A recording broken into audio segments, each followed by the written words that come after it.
Hi, my name is PJ Richardson from Laundry. I've been doing motion graphics and animation for approximately almost 16 years now. I'm a co-owner of Laundry, and we've been in business almost 10 years. I started off as a designer, animator, and gradually made my way up to art director, then to creative director, and now creative director, designer, studio owner.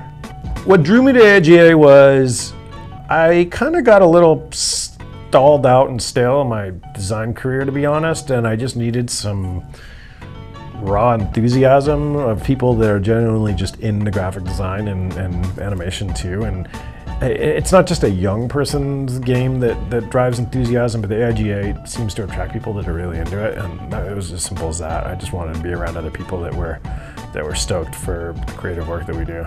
Having a studio, we run into lots of challenges that no one ever warned me about and that I did have no idea how to maneuver around. And I knew, and I'd been doing a lot of reading that pointed me towards some sort of a business mentor as a business owner. I got an email from the AIGA sort of right around the same time I'd been sitting on that a little bit, and it offered this mentorship, and I thought, wow, well, let me at least try it and see kind of, you know, what I could get out of it. And what I was hoping for was to be able to find another industry creative that can relate to some of the challenges that I face on a regular basis. I had no idea what to expect, to be perfectly honest. I wasn't sure if I was going to be paired with someone that actually was a studio owner or just another creative. I didn't know if it was going to be a creative design, animation-driven conversation or a business conversation.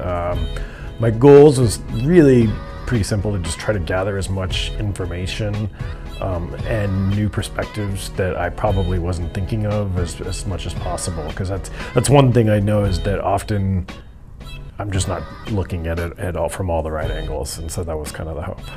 It's amazing, more than I could ever have imagined. I didn't, in a million years, did I think I was going to be paired up with Chris Do, who has one of the longest running motion graphic studios in the world, probably. This program has proved that in a really great way, that, you know, I mean, every single meeting offers a new perspective from Chris of some way to think about something, or maybe something I knew but didn't put as a priority, that he's offered some insight on based off of his experiences, and it's been great.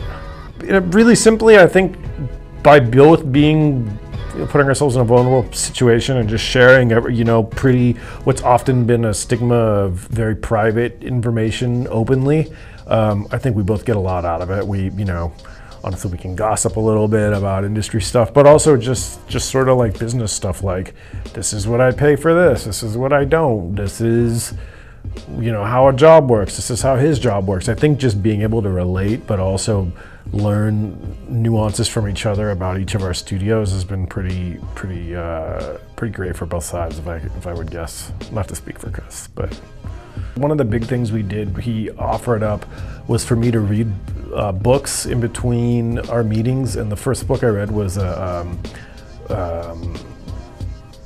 book by the CEO of Zappos about creating happiness, and it paired up really well with our conversations about office culture, really in an interesting way. And I read it over the course of a week and really took the information and tried to apply it to studio life. I bought copies of the books for other people in my office, so we'll see what happens if they read it or not, but that was an assignment from Chris.